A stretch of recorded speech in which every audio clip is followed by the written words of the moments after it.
The views and opinions expressed in this podcast are those of the individual guests.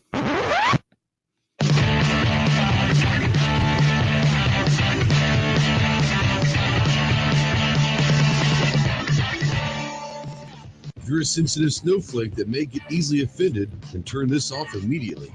If you want to hear the real truth about the gun culture, then stick around. This is the Armed Citizen Podcast.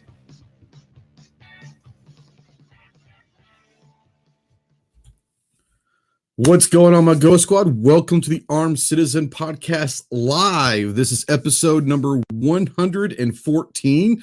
We're coming to you live from the Ghost Tactical Production Studio, streaming live on YouTube and simulcasting as always over on GunChannels.com. If you're not familiar with GunChannels.com by now, then I don't really know what to tell you. It's a great pro-gun, pro-2A community that started 6 years ago this month by G-Webs. And it was built by gun owners for gun owners to have discussions just like this. So tonight, what we're going to do is we're going to have a discussion that's kind of off firearms related, because I think this is something that it stretches beyond the parameters of the gun community. This is in generalities of social media influencers, and can and should we be able to trust what they say? And before we get going on that, we're going to bring in our special guest tonight, coming in from Washington State, from We the Female. We got Carrie Sloan. What's up, Carrie? You're muted. Let me unmute you. There you go. You're good. How's it going, gentlemen? Good to go. And from Arizona, we've got the Godfather himself. What's up, G? Hey, thanks for the invite. You got it. And from the great state of Texas, and someone who has probably got some pretty interesting news that he's announced earlier, but he might want to talk about it a little bit. The tactical leprechaun himself. What's up, Clover? Hey, man. What's happening? Not much. Sounds like you had a good day. It was a great day in this county. Yeah. Yeah, you want to tell everybody? I'm sure everyone's kind of seen your channel and all that, but in case they haven't, do you want to kind of catch everybody up? Yeah, our County Court of Commissioners passed a resolution declaring our county a 2A sanctuary county. I actually got to read the resolution a few days ago or something like that. But very well written, well spelled out resolution. I don't know if honestly, I haven't looked at many of the other counties anyway, across Texas or across the nation to see how similar. I got to figure that most of those resolutions are probably going to be kind of specific to that area or that state, because certain governing bodies and etiquette and procedure and stuff like that could be different. But I thought pretty well written. Decent turnout, I guess. I mean, it's aggravating when, you know, your public servants and your local politicians and the decision makers in your county meet, you know, and discuss business and do things on a Tuesday morning at 9 o'clock. Average Joe Q taxpayer out there is probably at work during that time, and that gets a little aggravating. But despite that, I was really pleased with the turnout. We had we're going to have a really good primary anyway. Not much of a general election around here. Democrats don't really stand a chance if you got a D on your name on the ticket. But going to have an interesting primary, I think, in 2020 for sheriff. And all of the candidates were there, which was great to see them out and behind this and supporting this. I was disappointed that none of them got up and spoke.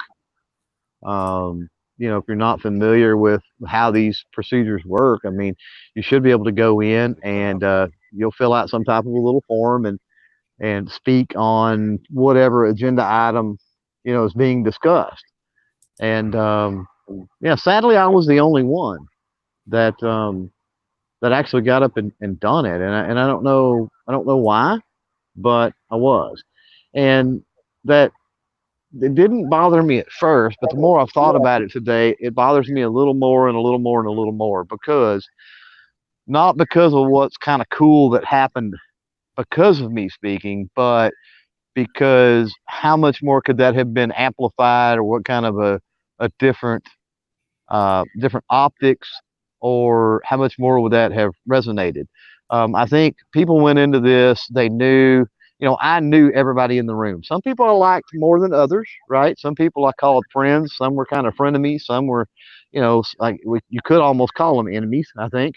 But we all pretty much knew each other, everybody in the room, and that's just the way the community and the counties are around here. And so it was one of them things where we were pretty sure it was going to pass, wasn't a problem. One of the commissioners did not show up, and that kind of worried us a little bit that, okay, well, if we got somebody that detracts or ham haws or wants to delay it or do something, I mean, we're down a commissioner. So, what are we going to do here? But ultimately, it passed unanimously. And I think because everybody expected that, they just kind of sat back and didn't say anything. And that's aggravating because just because you perceive a win doesn't mean that it's like just it's like taking a knee in football almost, which I get it to an extent. I guess you don't want players hurt if you're that far ahead of the game or whatever. But that's not really how the game's played. You feel me? Sure. And so it's aggravating in that sense. And then after I did my speech, like I said, the papers kind of glommed onto me. They're like, got me out in the hall and cornered me and, hey, talk to me about this, that, and the other. And then the TV people did. So, I will be in the papers around this story. Some of my quotes and stuff will be in there. I'll be on already been on the nightly news on a couple of channels. Talking with them. So it's one of them things to where how many other people in the room, I'm not bragging on myself, I'm saying how many other people in that room, especially those sheriff's candidates, had the opportunity to get a message out and a word out and expand that reach beyond that room. And they did not stand up and they did not speak and they did not take that opportunity. So if I can say one thing and then get out of here because I'm eating up all your time, it's all good. people out there when we're dealing with these 2A issues. Is it nerve-wracking? Is it stressful? Is it, are you going to have anxiety? Yes. But get up, stand up, speak your piece, because you never know where it's going to lead until you do that. So, and I'll get going because we got more to talk about. Yeah, we got a lot more to talk about, but I was going to say congratulations to your county. I hope a lot more counties follow suit. So, what we're going to talk about tonight is about social media influencers and whether or not you can or should trust them. What goes into being a social media influencer, and as viewers and consumers and all of that out here in public, what we look for and what we're looking to see if someone's going to influence us, and a lot of it comes down to whether or not you believe this person or is credible, or do you think them as an entertainer, or do you look at them as someone who is leading the fight in some way, or they're giving you positive, or they're giving you information that's going to allow you or help you make decisions in your own life. I look at social media influencers the same way as I look at leaders. And I have a thing where I've always said that if you have to continuously tell people that you're a leader, then you're not a leader.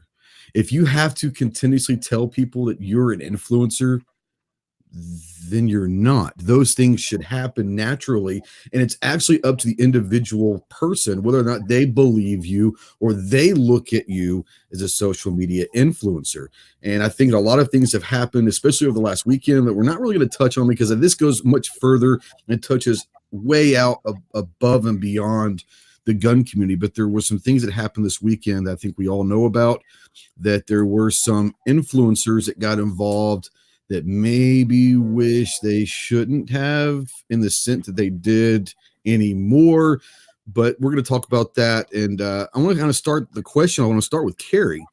And I want you to think of this as your own personal, as a viewer and a consumer of content, not as someone, we're all in this room, all of us guys are creators. We try to be activists. We try to do things in a positive manner to educate and bring information out. That doesn't mean that we're influencers. That's up to you to decide if we're influencers or not. So I want to bring Carrie in and say, when you're watching someone or you're listening to a podcast or whatever the social media platform is, what kind of characteristics do you look in a person that makes you decide that you're going to allow them to influence some maybe decisions in your life?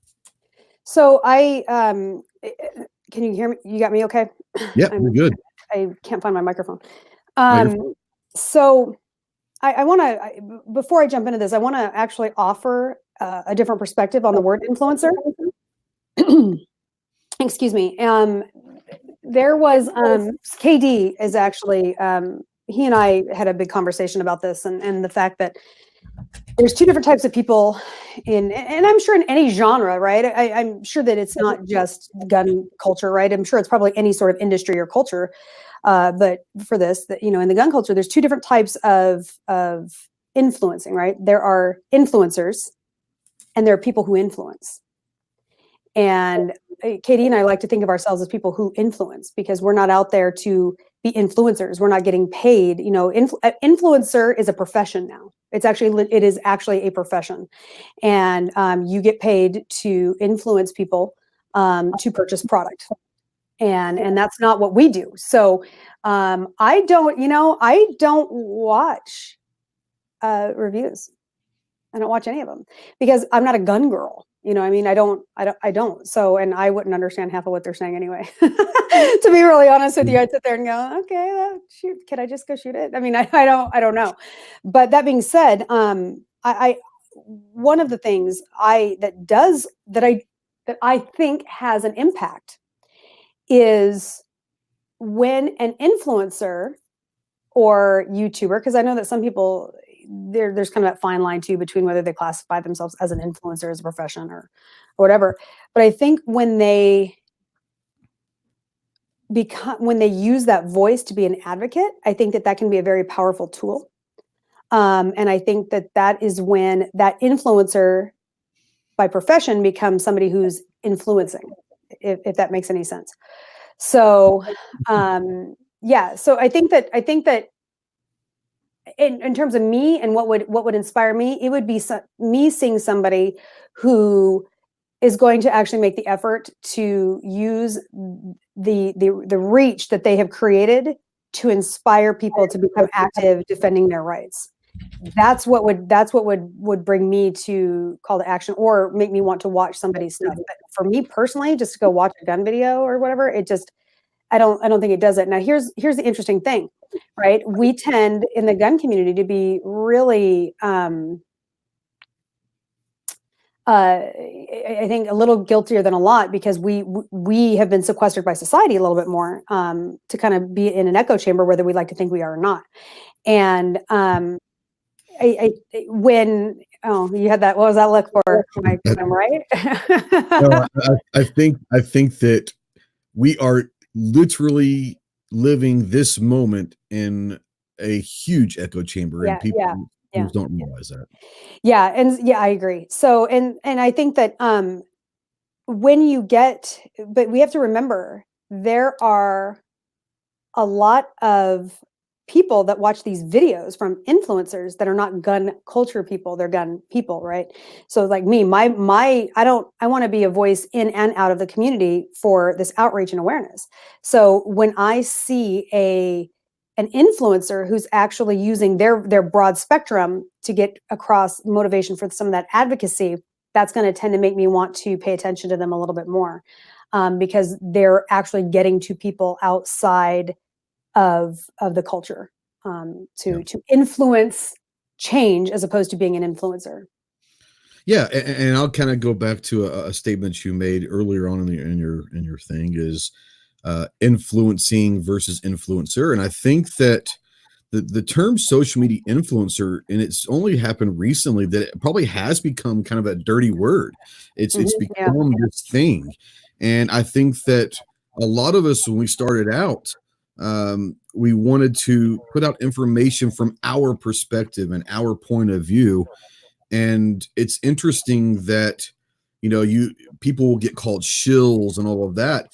And a lot of it comes down to, I don't necessarily agree that you have to be paid, a paid advertiser or whatever you want to call it, to be an influencer.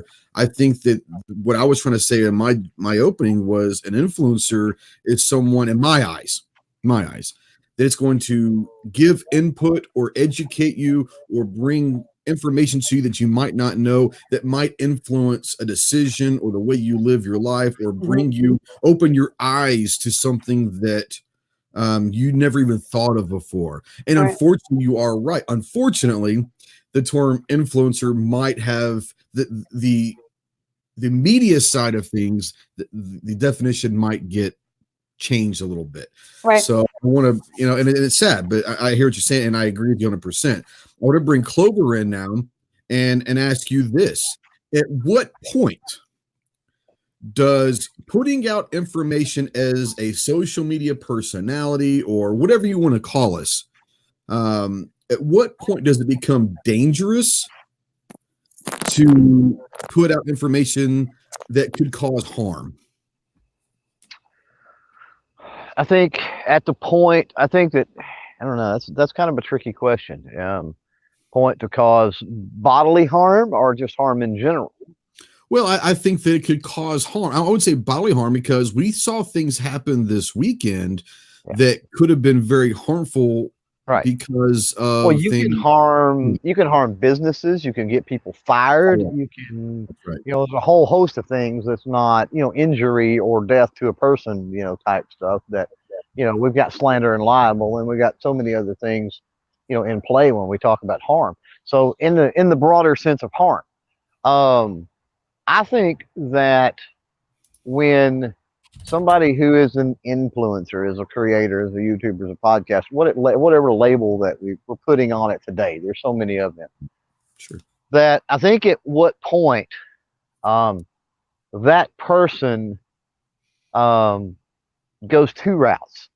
Number one, they do not collect all the factual information they can possibly collect before they start throwing stuff out there and interjecting opinion on it.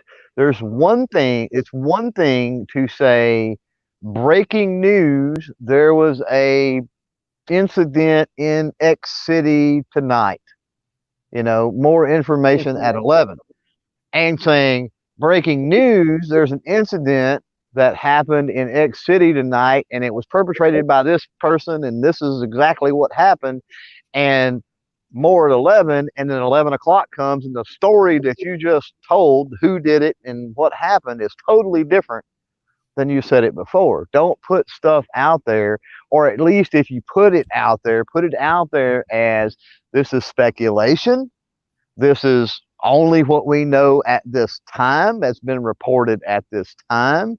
Caveat that stuff. Too many people put stuff out there as definitive, and this happens not just with like the issue over the weekend. This happens with legislation that's proposed. This happens with the new Glock that comes out. People have these hardline stances that they lay down this definitive video that this gun is crap. This bill says this. This guy did this. And it's these hardline definitive things that get you in trouble when you don't have that hardline definitive factual data to back that up yet. And then on the flip side of that, people can make mistakes. People can assume that source was legit. People can assume that okay, this is factual data. This, let's say, police department said this, or this government agency report said this, and you got it from what you thought was a factual source. Then you're proven to be wrong, and you don't come out and man up and say, hey, I need to correct the record here.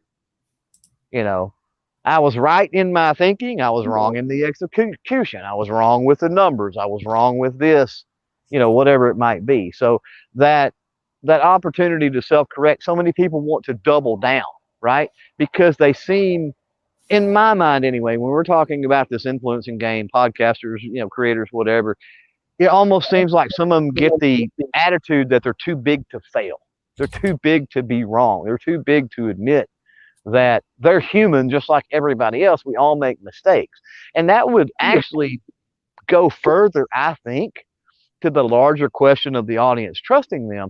I think that type of attitude and approach would lend itself more to the audience liking and trusting them, because they'll know, like, hey, he just said this, and I'm going to believe him for now, because if he's wrong, he's going to come back and tell me, and I'm going to get the real story one way or the other. So it will increase that trust factor. I see the question out there from Jacob, and that's a wonderful question. We will touch on that. We'll probably come back here a little bit later, but we're going to continue discussion on this right now. And I know what you're saying, because Clover, we see it it's interesting because we see it in the mainstream media all the time. How many times does something bad happen? It doesn't have to be gun related, just something bad happen, and the news outlets, the 24-hour news outlets, they want to be the first ones to break the story. So they will literally put out information that they probably haven't filtered or vetted yet to make sure that they're first.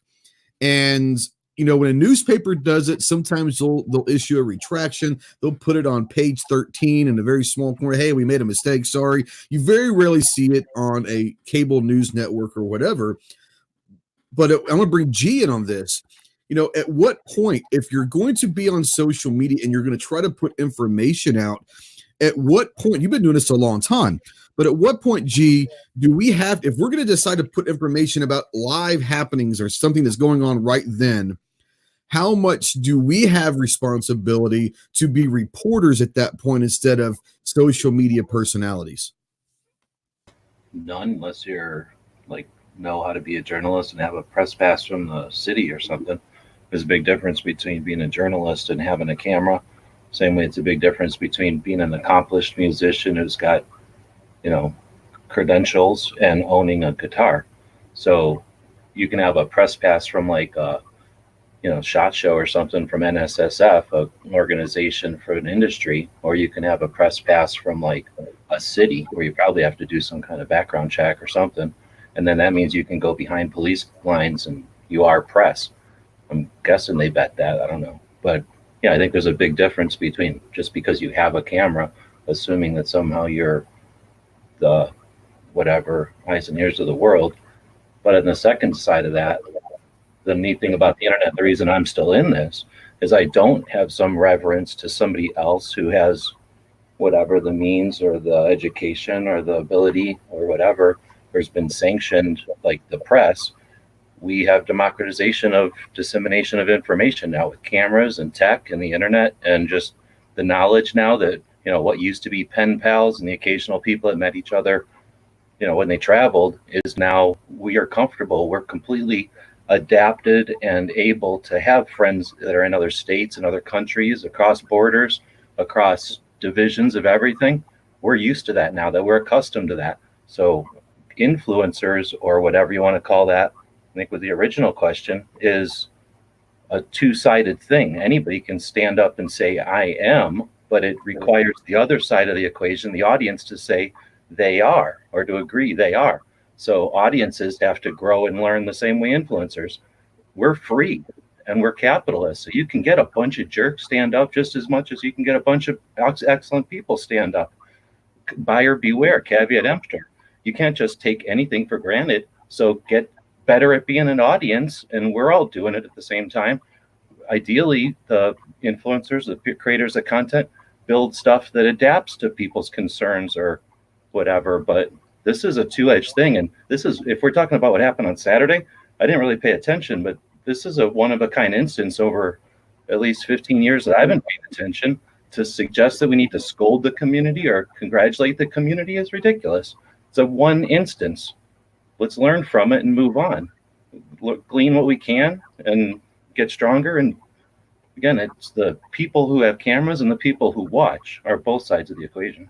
Well, and on that, I want to, can I add something on that right quick? Because I've, being, especially after this 2A rally, I've got I'm in some groups and stuff, watching people and some dynamics and stuff and I'm just sitting back watching it because I have a whole other reason that I want to address that, and it pisses me off that I've been blown off about it. Not you guys, but because I'd have told y'all by now.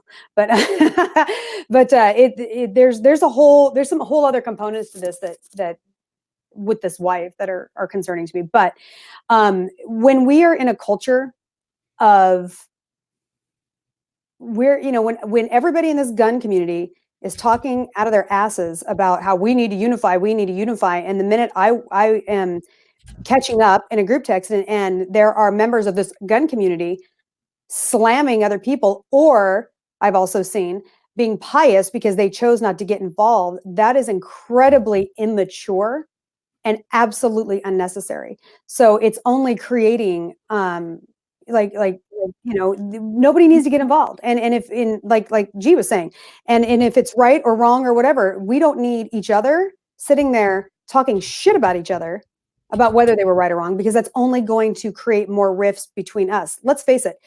I mean, one of the elephants in the room with this that nobody is talking about, other than the wife thing, which is a component for me, but in general, is this probably set the Second Amendment movement back a year or two when this actually hits the big, you know what I mean? If this hits national news, we're in deep shit.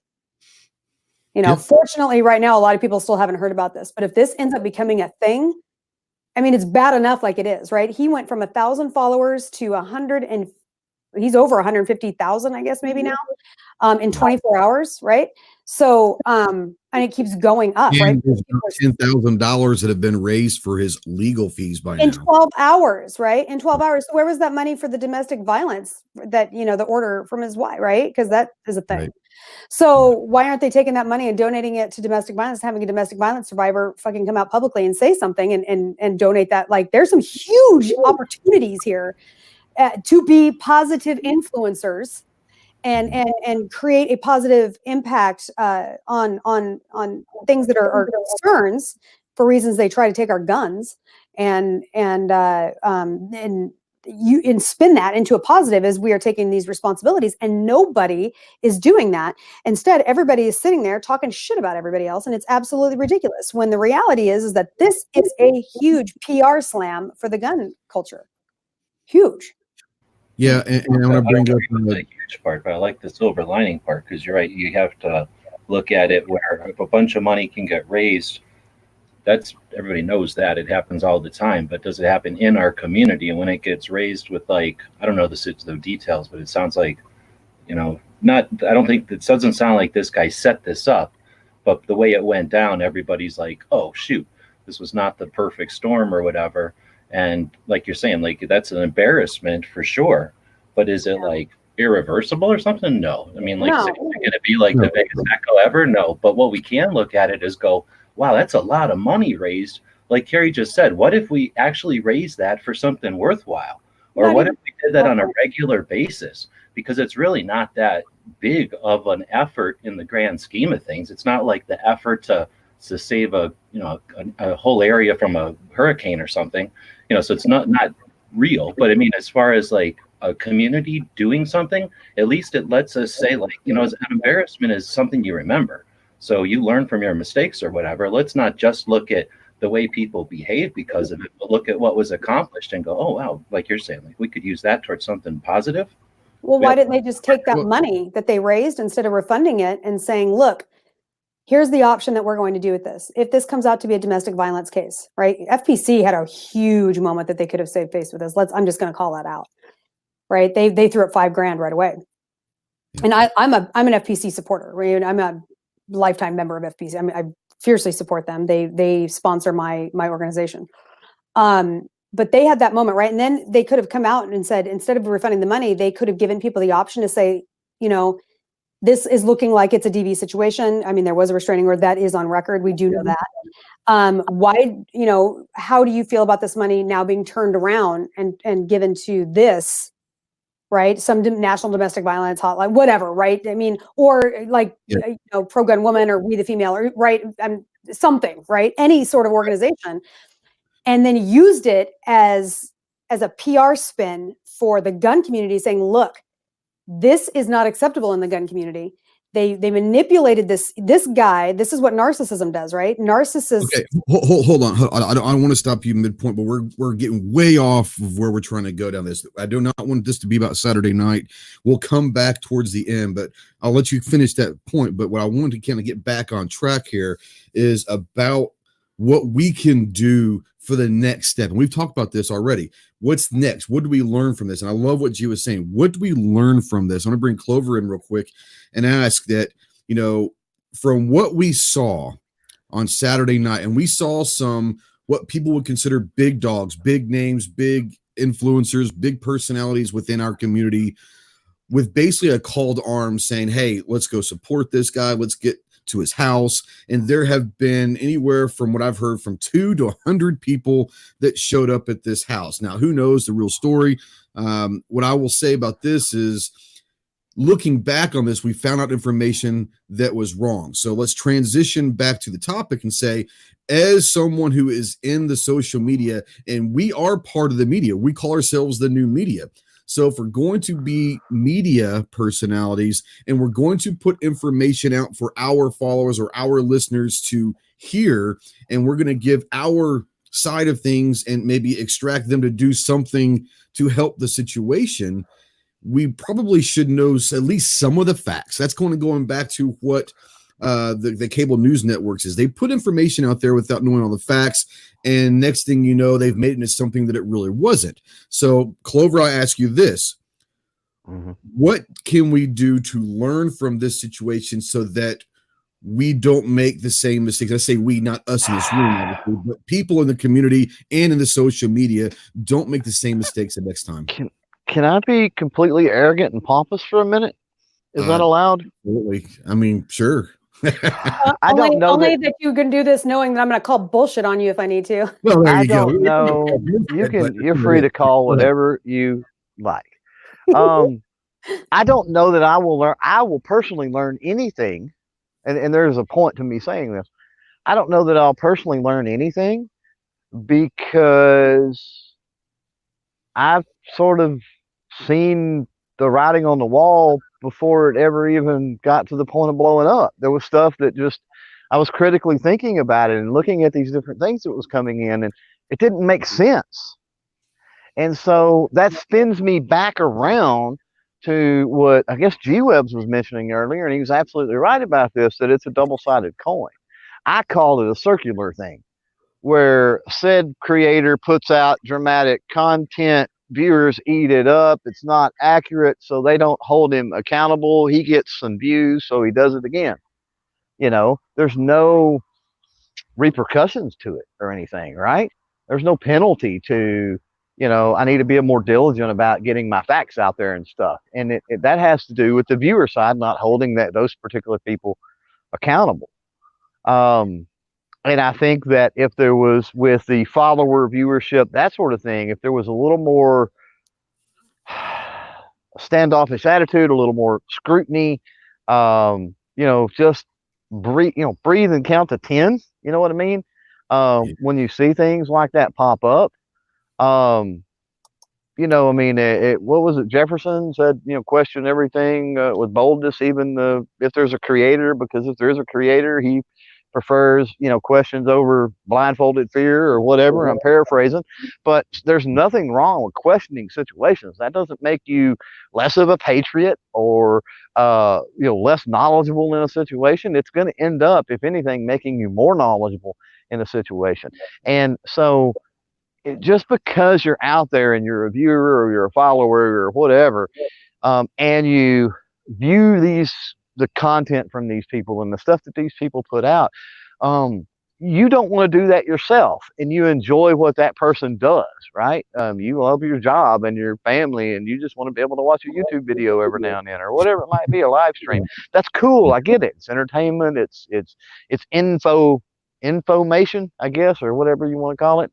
And so that does not preclude you from being able to, you should be able to think for yourself and think critically and form your own opinions and that sort of thing.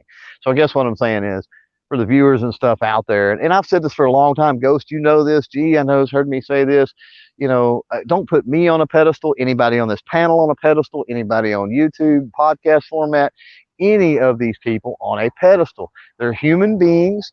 They are doing nothing that you could not get off your rump and do if you wanted to do it. And so just don't do it. I mean, view it for and what we do as what it is. Yeah, and there's a couple comments out there that I want to get to. I want to say, let me go find this first one. It was right up here. And Einstein says, can't we say that some, like Mr. Guns and Gear, are professionals and should be held to a higher standard than regular Joes? Hell no. What makes Mr. Guns and Gears special? Because he has a lot of subscribers on YouTube. You know, anyone can go on YouTube and put a kick in the balls video up and get 1 million subscribers. I think that if you look at Mr. Guns and Gear or people like him as a respected voice and you respect their opinion, then that's up to you to hold them to a higher standard. But I don't think any person on here needs to be held to a higher standard, because if you're doing that, then you're giving them the power of influence without them earning it necessarily. So here is where the higher standard for me comes into play, right?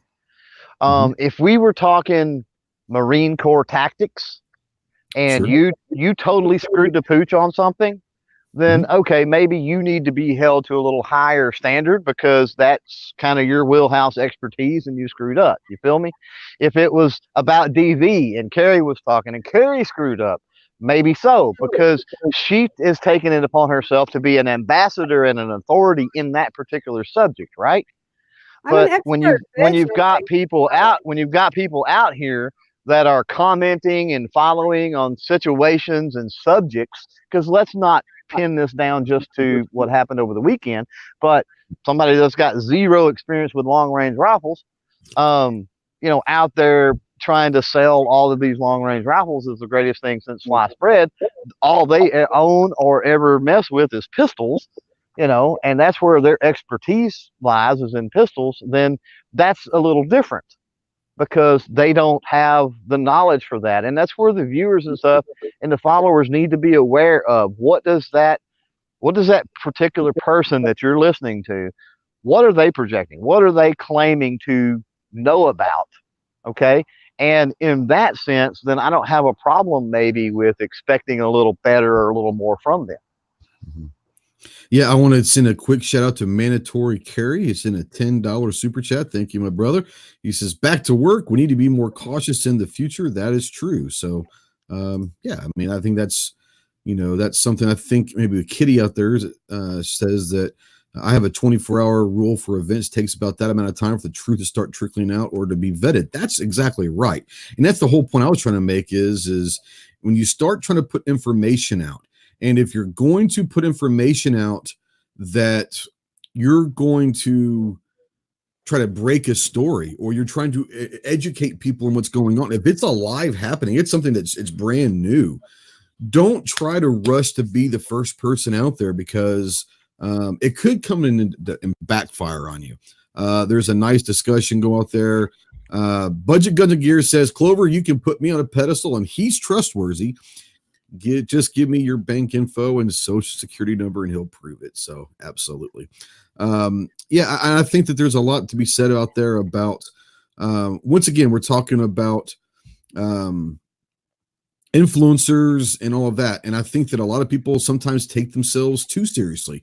I think that people, and we all know them. We all know people that get into this to be famous. We know that. That Steve Fisher guy, he's a dick. Whoa. It's all about being a celebrity, that guy. Oof. Yeah, it's all about, for some people, the fame, the fortune, and all that. There are people out there that are doing this for the right reason, and they just happen to get lucky and get people that must think that they like their personality, they like what they have to say. And you're right, Clover, when it comes down to subject matter, and Steve was out there talking about subject matter experts. It brings up to a point. I was having a discussion with a buddy of mine over the weekend and talking about a trainer, and I'm not going to mention the names because I want you to go do your own research and all that. But there are trainers and there are people out there that claim certain things about their background, about what they've done, who they've trained, who they've worked with, what they, whatever the background is. And for the most part, we have no way of knowing if it's true or not, or we have no way or no reason to not believe them until they give us a reason not to believe them. So I think what you're talking about, Clover, earlier is question everything. I think the biggest thing we can come out with is, as social media personalities, and if you're out there putting information out, whether you have 1 subscriber or 10 million subscribers or followers or whatever the platform that you're using, you have influence possibly over the people that watch or listen to, if they allow you to influence them. So if you're talking about something and you have one person that could be watching or listening, understand that it's your responsibility to a certain extent. This is my beliefs. G might disagree with me, but it's my belief that you have a responsibility to make sure you're putting information that is not harmful towards somebody or another subject or completely wrong, or try to put your opinion out as fact. I think you have that responsibility, but what we should be doing is trying to get the people that watch or listen to us to take in what we're saying and then leave and go do their own research and come up with their own opinion. Now, if what we have to say helps form an opinion, great. If not, great. But I think you're right, Clover. Question everything. Go find out for yourself and make your own assumptions. You guys can jump in. You guys have been doing this a long time with me, so jump in. Don't talk over anybody else, but jump in and say what you got to say about anything that's been talked about. I know, Carrie, you're just biting at the bit. You look like you just got to have something to say, so go for it. I think that if this is about influencers, right? I mean, that's what this is about, and we're talking about the power of influencers here. Correct. There are opportunities that these people could have taken post incident, whether good, bad, whether they should have acted, not acted, or whatever, to teach the community some valuable things. And I'll save my personal that thing that I can guarantee you half the people on this. I can guarantee you, with the exception maybe 2 people that have already heard it, or maybe 3 that would go, "Oh shit, she was right." Because I know that y'all aren't thinking about this.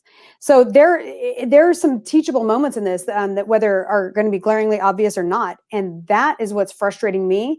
Is if we're talking about the impact of influencers and whether they can or cannot have that influence, this is something that they could be doing with some of these teaching moments. And I find it incredibly frustrating and disappointing that those opportunities are not being taken. So, and it's really, it's disheartening and discouraging for those of us out there busting our asses to try to get people to understand why they need to become active, or why your voices matter, when you've got these influencers who can light fires under these people to go and understand these things, and it's not being done. So don't be discouraged, because these people are not accomplished. They sometimes stood there and it happened around them, and other times they were lucky. Sometimes it was diligent effort and it was the result of hard work, but often it was just a bit of effort and a bit of extraordinary circumstances, and they've accomplished whatever it is they're accomplished at. But I'll say it again, I don't disagree with you at all. It's always frustrating, and trust me, wait a couple of more decades and be frustrated how many people could have done better with what they had. But instead of getting frustrated with an individual who performs poorly with the resources that they have available to them, let's remember that, again, all of this is a two-way street. An audience is a bunch of people who are focused on a creator of content. Like I just said, those people didn't get there through strategy and hard work and talent and worth. They got there through lots of reasons, and it's a fickle place to be. It's a fickle place to be. So as an audience, let's challenge the audience.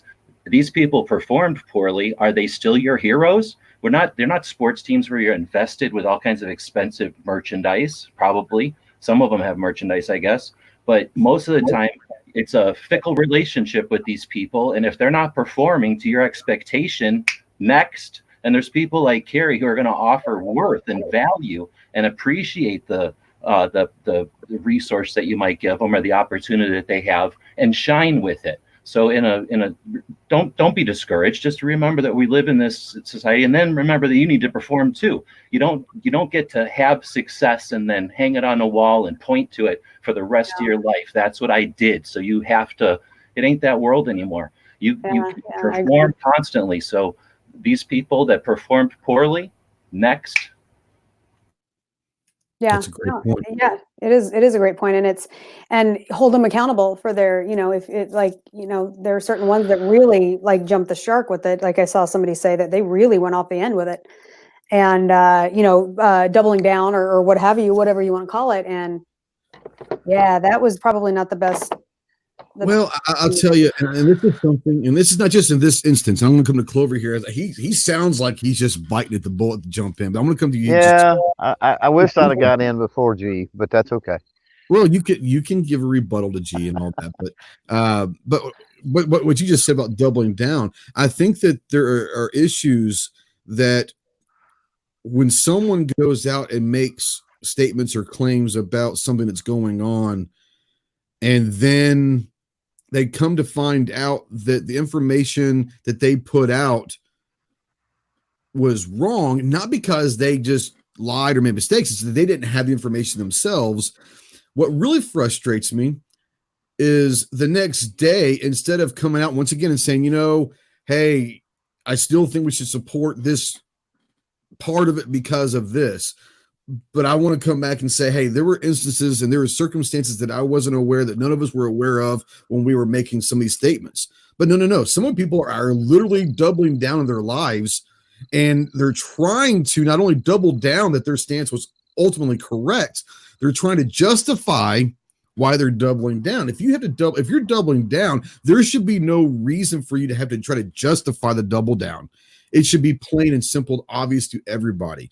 But that's another part of it that gets me. Clover, I know that you wanted to come in, so jump on in, bro. Well, yeah, I mean, Carrie had said some things a second ago that provoked some thought from me, and that's what this is all about. And at the end of the day, that's what we have to cherish and relish is, we got conversation, communication, dialogue and discussion is the way I always like to word it. And those are great things. But, to offer an excuse or maybe some clarity around what Carrie said about why did these people not take take the opportunity or whatever to turn things around in this particular situation. And with that, I go back to what I said before, that you've got people that anybody can get on. There's no, as G has pointed out, there's really no credentials and things like that to speak of. You turn on a camera, you build a following, and that following and all of that kind of gives you clout and whatever. And so they're commenting on and doing content on and putting opinions out and all this kind of stuff on things that are honestly outside of their wheelhouse. And so they're not seeing like somebody that would be inside the fray on a particular issue. And I deal with this, Carrie deals with this with DV, the same way I deal with this with youth issues with people. People talk out their butt. They have no clue what they're talking about, in my opinion. So a lot of times when they're dealing with youth and they're dealing with kids, it's a totally different situation than adults, and people want to treat the same way. And I totally don't agree with what they're saying. Why? Because that's more my wheelhouse, and I've got, extended education and experience and learning in that arena. So I don't necessarily fault them for that. That being said, and I think that the overarching point maybe of what Carrie was getting at here, and she can certainly chime in and confirm this, is sort of what I talked about at the first of the show with the Second Amendment sanctuary thing, is that opportunity presents itself quite often. And Ghost, I know you're this way. I know for a fact you're this way. Nothing ticks me off more than when people just blatantly, blindly do not see opportunity there. It's right. So aggravating. And so I get the frustration that Carrie's got. I literally teach that actually. Before I knew Gun World existed, I'm a day spa owner and a professional speaker. I don't know if any of you know that. Some of you might. And I speak at women's conferences literally on how to recognize, seize, and create opportunity. Clearly that's, I think if you followed me for any period of time, you probably know that and seen that I've been able to do that. But I actually teach that. It's a legitimate course I teach. I wanted to answer right quick, just somebody, this is off topic, that, give me just a minute, okay? That's my daughter, sorry. That somebody was talking about the rallies in Washington State, and they said that they've never been to a rally that's been more than, then clearly you probably were not at that rally that I spoke at in April, instead of going to NRAM when there was 2,600 people there. So maybe we need to get you better connected with, somebody in New York. Hi, it's good to see you. They made a comment. I can't respond in the group chat. for some reason. But yeah, so yes, you can get involved. I know G kind of chimed in there with what the power of rallies can be. But if you need to be better connected for those types of things, I can get you into the event. You can send me a message and I can help you with that. Really, So- like gun shows too. It's like you could sit there and go, "Oh, nobody goes to gun shows." And did you go to the gun show? Well, no, because I don't go to gun shows. Well, so Right. nobody goes to rallies because nobody goes to rallies. Well, if nobody's going to rallies, make them fun. I Right. didn't see Flip and Slide at a rally recently. Is there like a car show at a rally? Maybe bring in a bunch of motorcycles or some horses or a petting zoo or something. Like, is there some rule that rallies got to be boring and a bunch of Gadsden flags? Well, I think that a rally is the ultimate outside of the social media. It's the ultimate echo chamber because typically, not saying there won't be protesters there, whatever you're doing, but ultimately the vast majority of people that show up for a rally are someone that's there to supporting whatever cause that it is. So yeah, and I love what you said up there earlier, G, about Rallies with 300 people get the people who rallied together and promoted a rally for 300 people. It makes them hard, and then they get rallies with 3,000 people going, right? I mean, yeah, who's that, just yeah, throw exactly what out I said what you're flyers? saying. In what universe do you throw out flyers and you have to like put up bouncers to keep people out of your event? Like every single thing in our society revolves around having to promote and get people to do something. I mean, why would this be any different?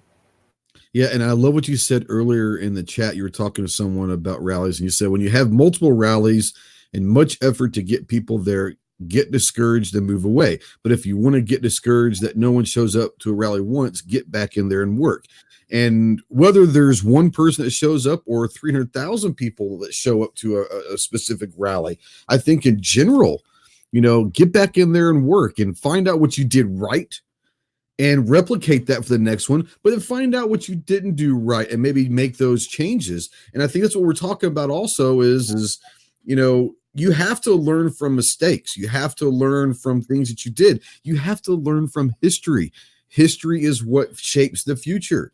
And so I think that if you do that, then the next rally, if you had 30 people show up, that maybe you have 100 people show up to the next one. Like you said, you get out there and you promote it more, or you get other people involved instead of doing it as a 1 or 2 person organization. Hey, I'm going to throw away my ego and I'm going to ask for help. I'm going to bring in 20 more people that are willing to help, that might bring different ideas. That's where it comes down to is I think it's dropping egos and allowing more people to be involved, because the more people that get involved, then they have their circles and the spider webs of people that they talk to, that now you're spreading this, whether it's a news story or a rally or whatever is in our community or in general in society.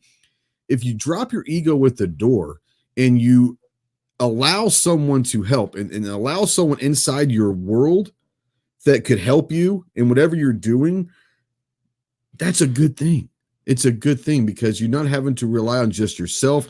You have someone to lean on. God knows that everyone in this room, we talk a lot.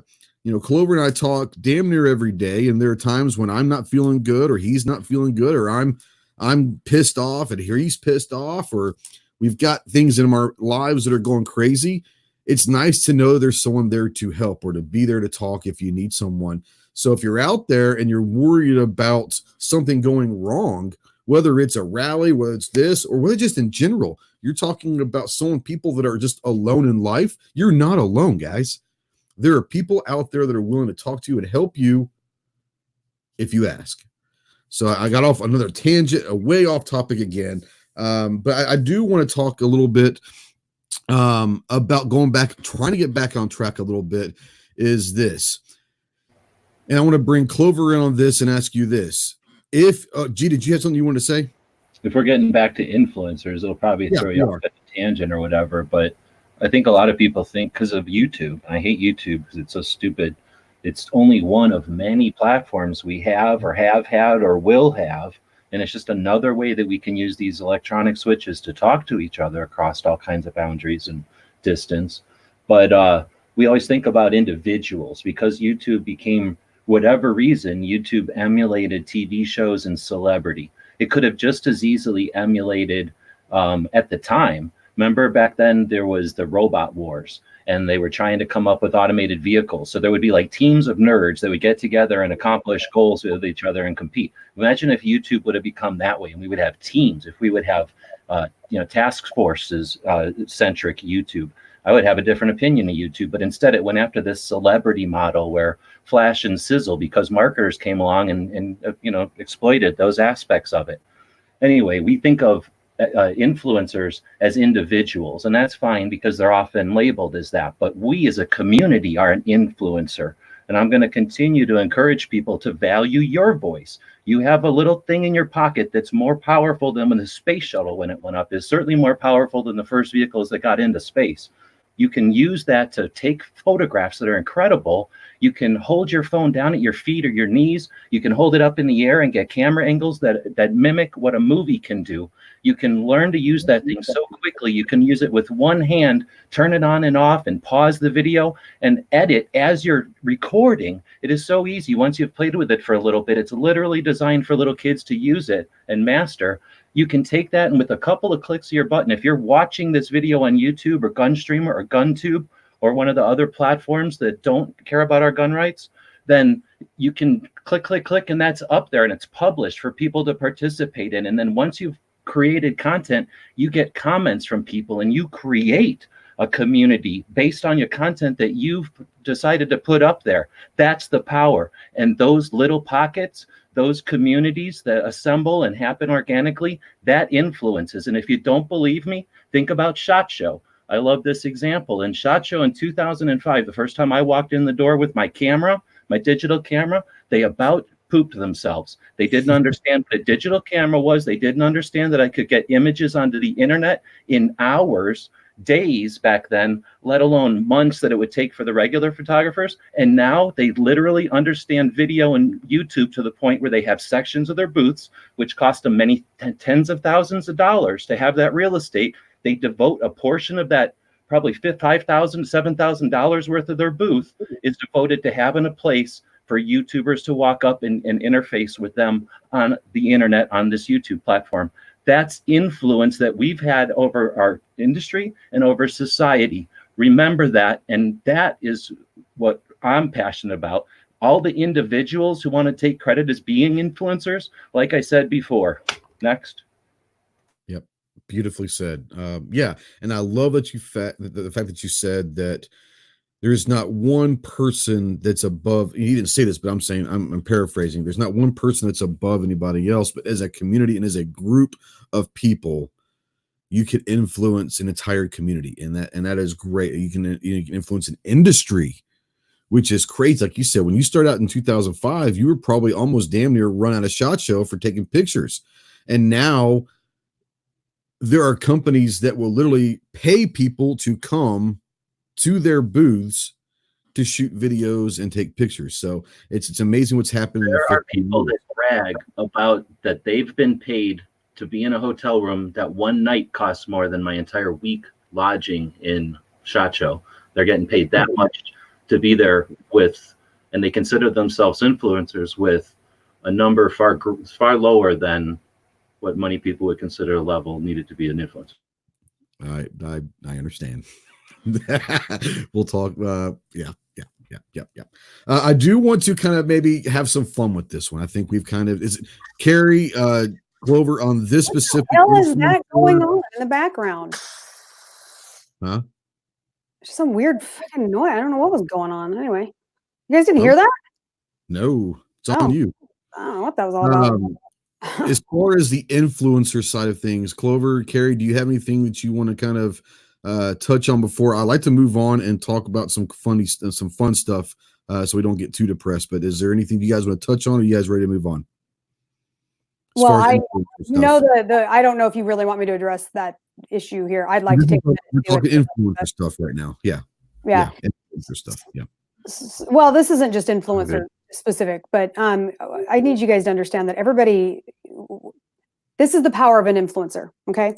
This is the power of influencers. Actually, this does actually relate to this. We had a situation where this guy became Instagram famous in 12 hours. Like, I wouldn't even say overnight. It was less than that. his wife, who is at this point, we don't know everything. We do know that she was estranged, and there was a domestic violence, a no contact order put in place. This is an opportunity that I would have liked to have seen influencers take, but I want you to understand the power of an influencer. Okay, this man. So I want to get this point across, and the quicker I'm trying to do it, the harder it's getting. He manipulated all of these people to think that he was under siege with a red flag law, because domestic violence abusers are narcissists, and they are masters at making people think that it is their fault. He manipulated hundreds of thousands of people to believe that he was the victim. And when I woke up the next morning and had all kinds of people, including influencers with millions of followers, texting me saying, well, how come she just isn't coming out publicly and telling everybody so that we can just get over this and move on? Okay. So that's, first of all, that's victim blaming. Okay. Second, well, let's remember also, and I don't know if you're going to touch on this, but it's not just that, but I believe he's got a history of some mental illness. He could. So he might be delusional to a certain extent also. He could. I don't know. And that, but it doesn't, it's irrelevant. It doesn't matter, but yeah, I understand what you're saying. And here's why. Because first of all, it's none of your goddamn business whether she comes out or not. Leave her alone, first and foremost. And it's not her responsibility to validate or deny or to, any of this conversation. But what I need you guys to understand is that this woman became a victim on the backside of a red flag law, because this is an exact reason why women don't come forward and why they're scared. Because now she is sitting there watching this man who abused her come forward, be giving all of this sympathy, right? And she's sitting there going, oh God, now all these people believe him. Nobody's ever going to believe me, right? When a few of those influencers could have taken that moment afterward and said, look, if this is in fact the case, if alleged, right? I mean, we've got to qualify that, but they had a moment that they could have seized to provide some education and some insight into a topic that is very relevant in the gun community, because gun grabbers use domestic violence as that's one of the biggest reasons they use to take guns, right? They could have turned that into a moment, like G was talking about, like a teaching moment, and said, look, here's why we shouldn't be having this conversation around her. And it wasn't done. But I hope that all of you take away from this conversation the fact that this is how manipulative that these people can be, that this guy manipulated hundreds of thousands of people, right? Whether he believed it or not, because narcissists believe that they're right? I mean, so the delusion thing, narcissists usually are delusional. So, but when you're watching these sort of influence things, it's like people were saying, wait 24 hours, kind of watch what's going on, because that's what happened here. Is this guy, now that being said, he is an American, and he is owed his due process. End of story. He is owed his due process. And I still stand by my statement when I posted that said, if you are there, you need to support this man. He's a veteran, right? So at the very least, if he was having some sort of mental health breakdown, we needed to be there to support him for that reason, if nothing else, right? I'm not a boogaloo, whatever, that's whatever. And none of y'all going to do that shit anyway. But I just wanted to take that moment to say that this was an opportunity that influencers could have used to their advantage to be a powerful teaching moment for how manipulative that this situation can be, and how everybody fell into it because of those influencers. And they could have come out looking really well for themselves, number one, because there is, for a lot of them, there was a self-serving component to that, damage control or whatever. And they really could have done that, There always is. Yeah, absolutely. And they could have taken that moment and used it and actually given an education moment with that, and still saved face, probably even better, with more dignity than some of them did. Probably. So I appreciate you giving me the opportunity to say that, because I'm literally being shut down around the gun community. You know that you've got a microphone and a free avenue to talk here anytime you want. So I appreciate that. That's because you're scared of me, just so you know. I'm kidding. So that's because you're scared of me. I'm just being a jerk. I'm not scared of many people in this world. My wife may be one. I'd be to your wife too. I want to touch on Been one there. thing real quick. Hold on, G. I'll come back to you in a second. But I want to touch on one thing you said, Carrie, real quick. And I'm not just honing in on this one statement, but I do want to say, and Clover and I were talking a little bit about this last night, and he was worried that he was going to piss me off when he mentioned something about veterans. And I want to say this real quick. Just because you're a fucking veteran doesn't give you a free pass. That's right. You can hold yourself as a higher standard. If you want respect because you're a veteran, then go fucking earn the respect because you're a veteran. Just because you served. I know a lot of shitbags in this world that are veterans. Not every single veteran's a good person. If you're a veteran, then you should hold yourself to a higher standard. That's my soapbox. Sorry, go ahead, G. No, and I agree with you on that. I absolutely agree with you. And that's like I said, if this was a mental issue with him as a veteran, he should be, but I can tell you also, like, that's a whole other rabbit hole that we can go down. But veterans can get away with a lot of shit with DV, and they should be held to a higher standard. So G, sorry about that. Didn't mean to gizzard you. Sorry. I should say I ghosted you. Usually you got skipped. Ghost just gets you throw somebody like 12 questions and then go. All right, go ahead. So I was just going to say, Gary, that I've been doing this for a while, and just keep in mind you've only been doing this since about a year now, really full throttle, and that's the only time that DV or whatever. See, now I'm cool and hip, but that was never a perspective that has ever really been brought up, other than maybe like in passing in an article.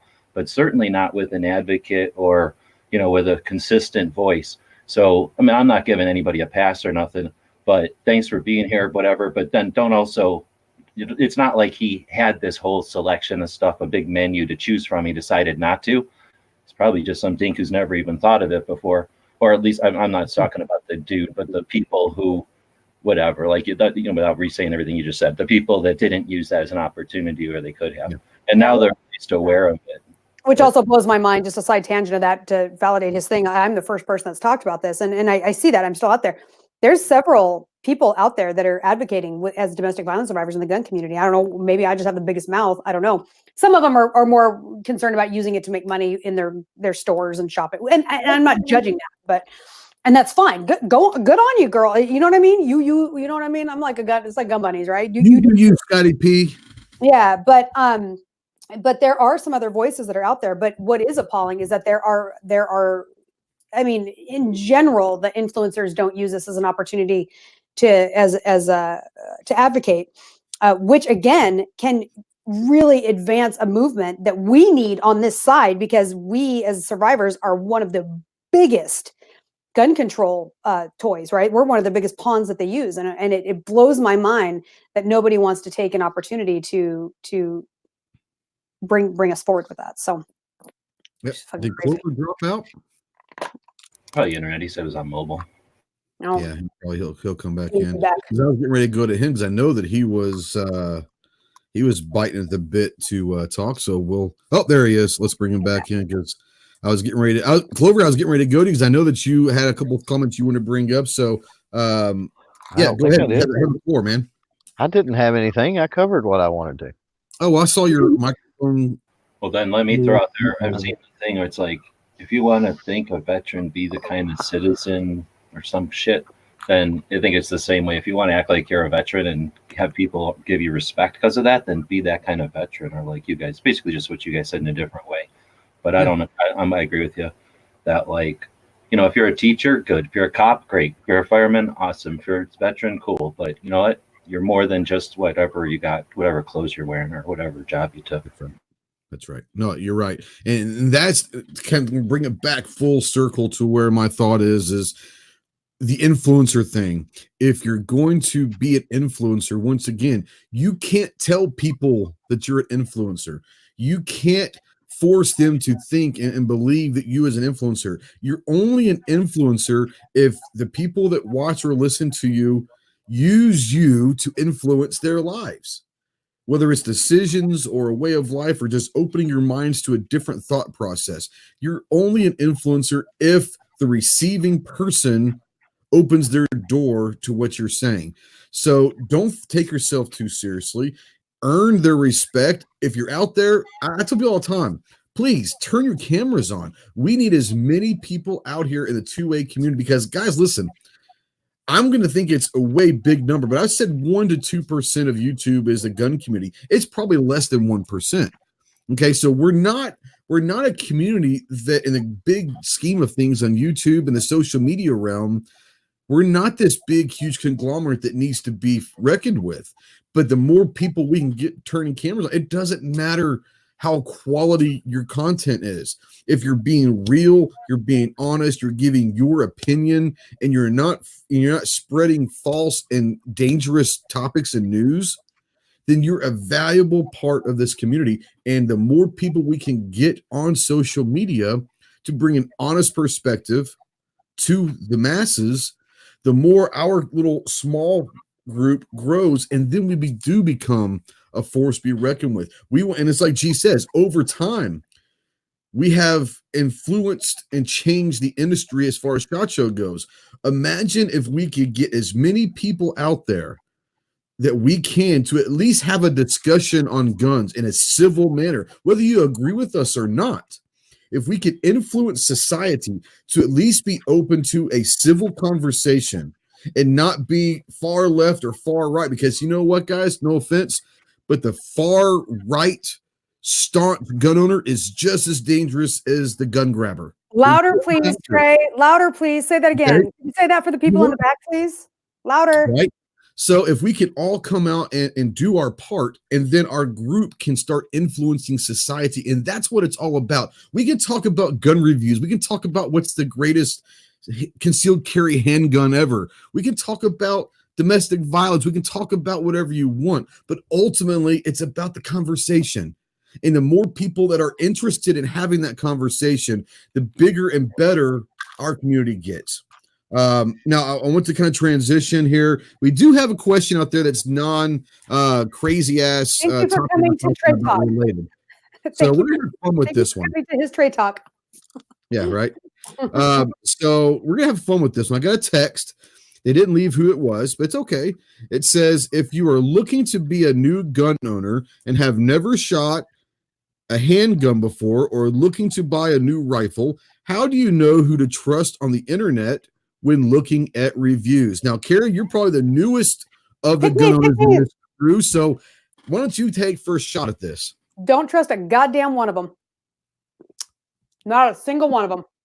That's pretty good. Because everybody, poor Trey, he's always like, this always seems like a real, this is why he only has me on every few months, because he's like, he forgets, right? He's like, it'll be a good idea to have carry on. Ah, shit. No, I have to get my monetization back before I bring you on. Because I know it's going to be gone. What my rating is. Just tell me what my rating is and I'll be fine. I know. Just tell me what my rating is.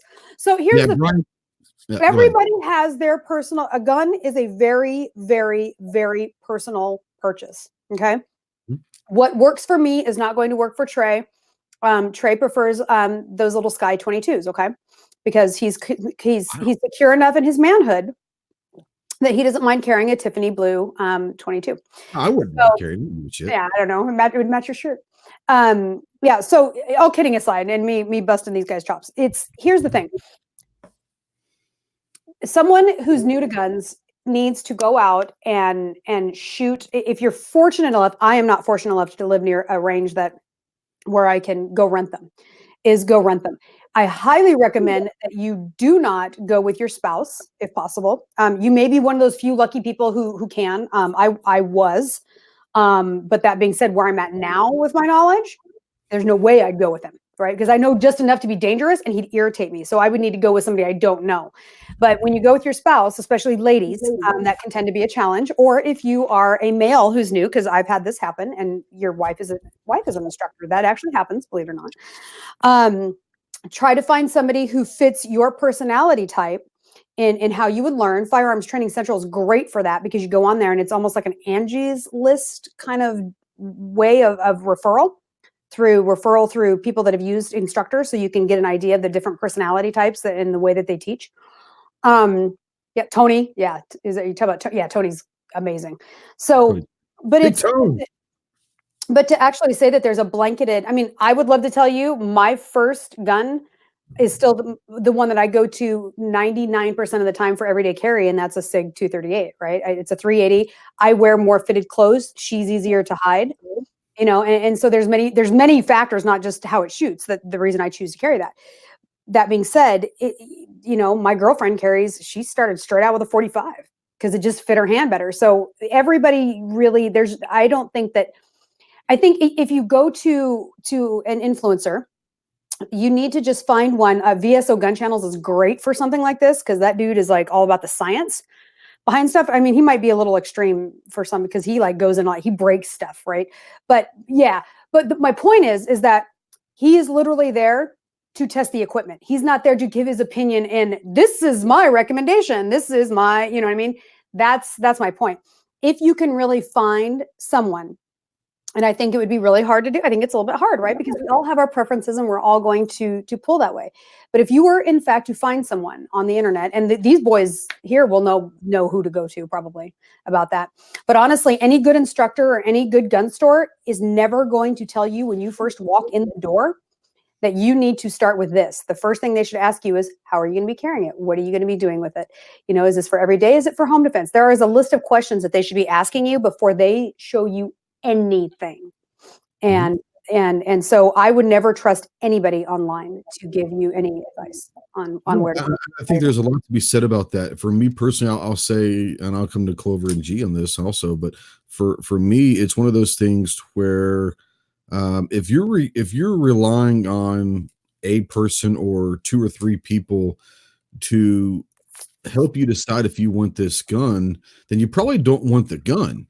You probably don't. If you really want a gun, you don't need anyone to tell you that it's a good gun. You can find that on your own. Now, if you're out there and you're trying to decide between two guns, and you don't have money for both of them, because I know what G's going to say, buy both of them, and I agree. But if you don't have the money for both of them, and you're looking for someone to sit there and say, this versus this versus this, then if you're going to rely on someone on YouTube to help you out, then you have to understand that they're giving their opinion.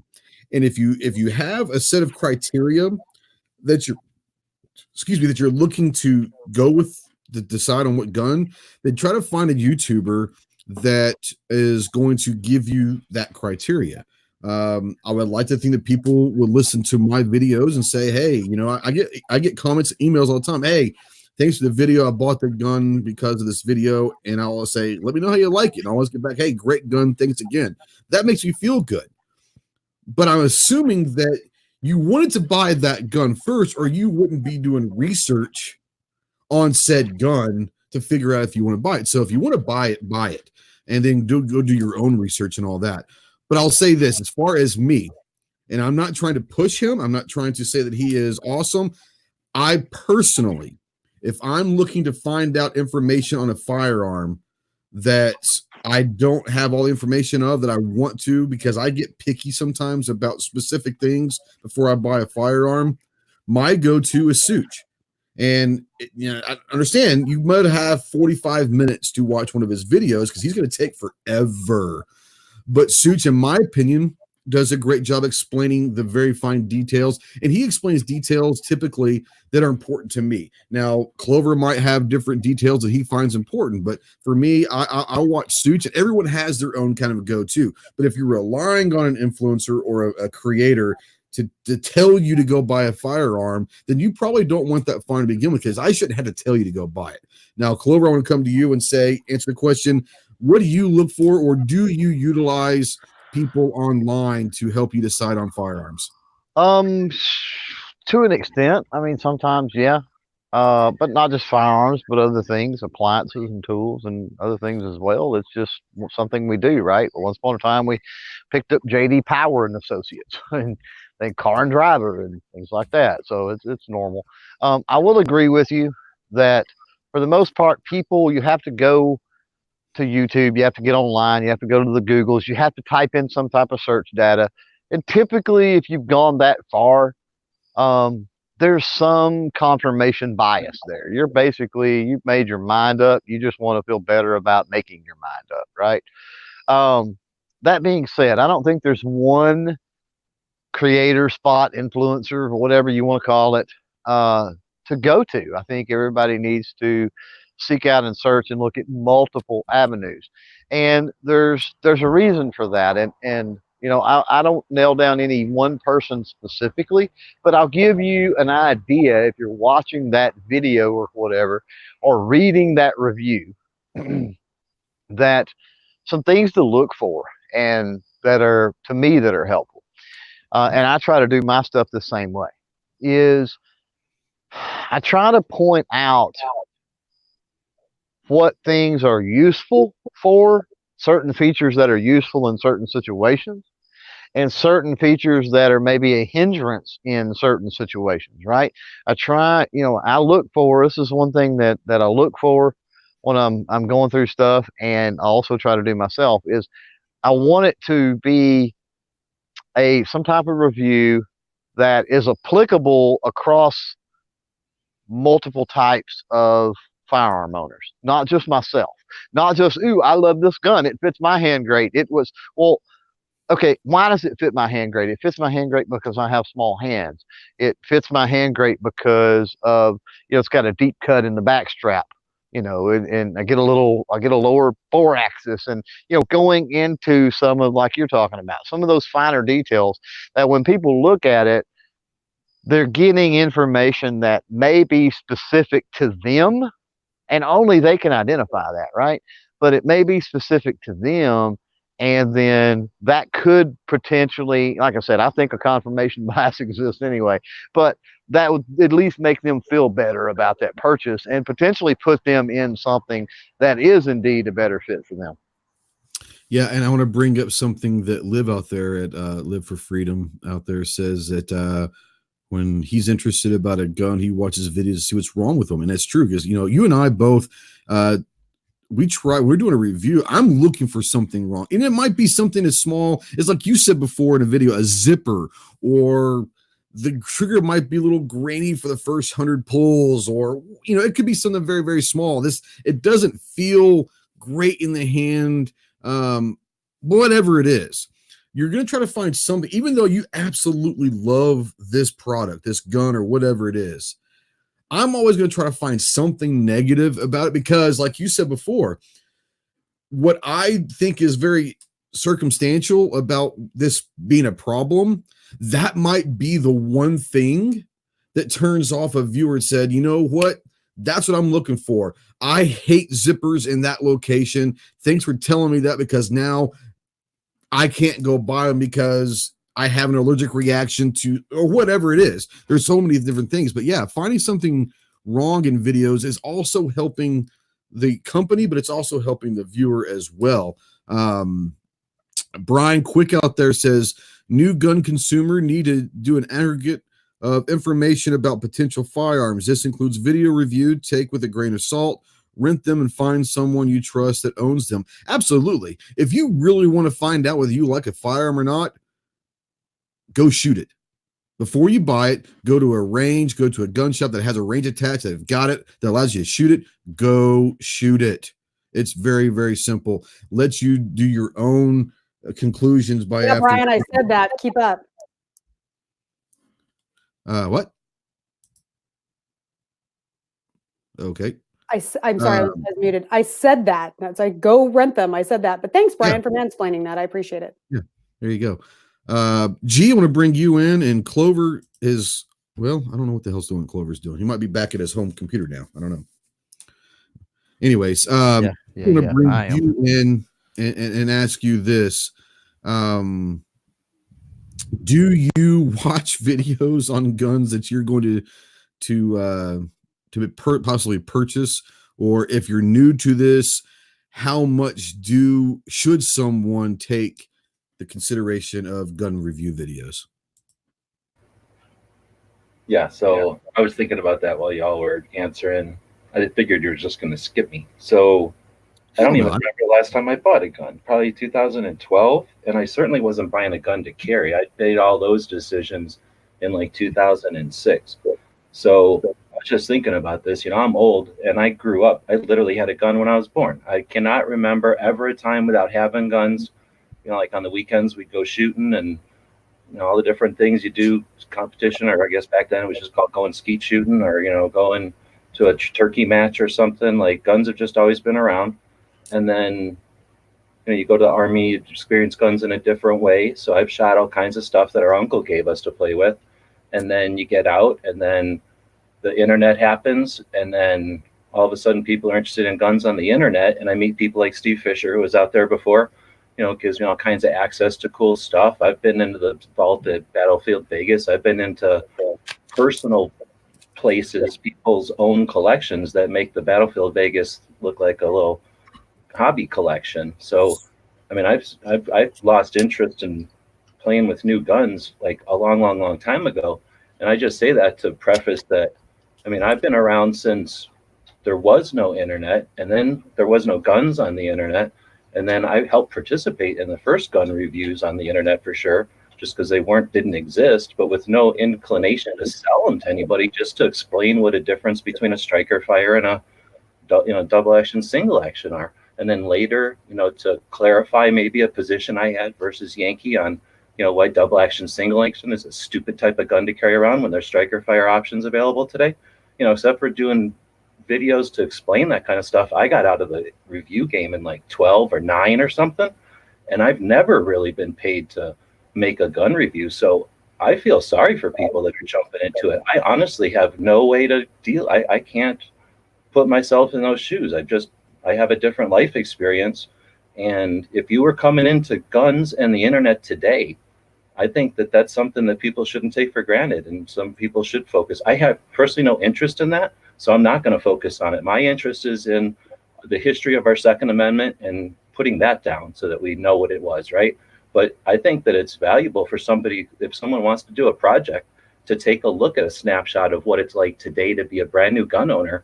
Because how the hell could I ever have anything in common with that person? Like, I have so many assumptions, and I can't even imagine what it's like to not know certain things. I mean, I seriously I've never not known certain things. So to come in with questions about stuff, I don't even know how to do it. So I think there's value if you are an unknowledgeable, like haven't learned stuff yet, do something as a content creator to explain to content creators, because we're coming from all different levels. What is it you're looking for? I guess since Carrie's raising her hand over there, I'll bring up the women thing.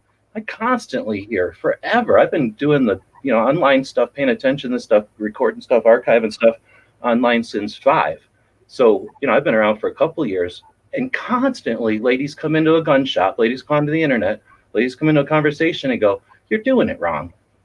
Like, all right, I can acknowledge that, but how about you tell us how to do it right, so that we just don't always hear what's wrong all the damn time. So as a new gun owner, that's an awesome question, but why don't you start telling us what you're looking for as a new gun owner? I mean, I'm never going to address it personally. I'll just tell you, I don't look forward to that from me. I'm long past that. I'll tell you all about how John Lott got into it and how Carrie got into this and their influence on the whole big thing, so that we become stronger as a team. But there's certainly room for somebody to go in and focus on what it's like to be a brand new kid today and how you experience guns. That's interesting. I'd watch those videos. I'm just not going to make. I want to make sure before Clover, I want to give him a moment if he has something to say, because I want to address that. Clover keeps taking breaks. Don't give him any breaks. Yeah, Clover, are you going to the bathroom? Clover wants to do as little as he can to get his. I want to hit on the comment you put on the screen. You put that up there, and that was kind of an aha, because something I never really thought about, and that was whoever it was that said, yeah, he gets some. Got some and ended up not liking them, and they make good trade material. Yeah. Well, here's the thing with that. That gets you out in the community. That gets you familiar with your laws and procedures for being able to do private transactions, however they may be done in your state. So there's a lot of experience, and there's a lot of networking within the community, and a lot of fun that can be had by not getting the right one and figuring that out, and then turning it around and having to swap or trade or sell and buy something else. So it's all life experience, right?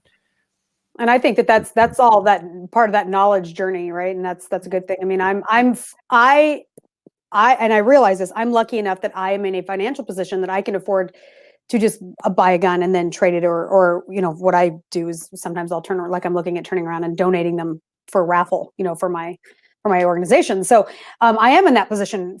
Fortunately, that being said, I realize, like somebody said, I can't afford to do that. And that's where those renting things or borrowing are good. But yeah, I love the idea because that concept forces you into the community. And Clover, I love that. I think that's awesome. And to address what G was saying about the, to be young. I mean, I'm, like he said, I remember shooting my grandfather's rifles and revolver and shotguns and like he had an old pre-World War II. All the fudge revolver. shit, huh, Clover? Huh? Shotguns, revolvers, and bolt actions. That's some fudge shit right there, right? Well, and we had some Fud automatic life, rifles. baby.